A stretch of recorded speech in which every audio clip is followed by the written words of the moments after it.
مقامات در تاشکند از دیدن صحنه رفتاری غیرقانونی و بیرحمانه با مهاجران به خشم آمده به مقامات روسیه در این زمینه اعتراض بیان کردند. آژانسی مهاجرتی نزد حکومت ازبکستان گفت که پاسخ رسمی مسکو را انتظار است. در اظهارات این نهاد گفته شده است که در جریان رید اعضای آمان و روسگواردیا از نیرو استفاده کردند. این حادثه زیر نظر کنسولگری گنرالی ازبکستان در مسکو می باشد. مقامات ازبکستان با تکیه بر تلگرام کانال ها خبر دادند که در این ریدها 5 نفر با گمان ویران کردن مقررات مهاجرت بازداشت شدند.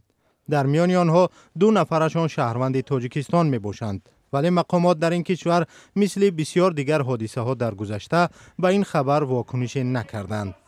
2 شهروند بازداشت شده را به تاجیکستان استرداد کردند.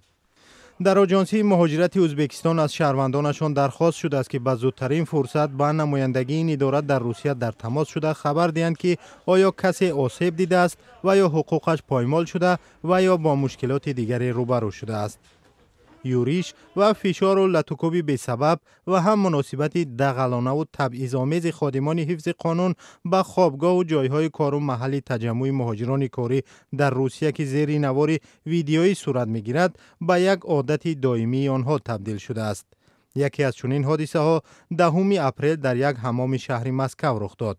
آن روز پلیس به حمام هجوم کرد که مشتریانش اساساً مهاجران از قرقیزستان بودند. در ویدیو دیده می شود که چگونه مهاجران قرقیزستان را بیرحمانه لطوکوب می کنند.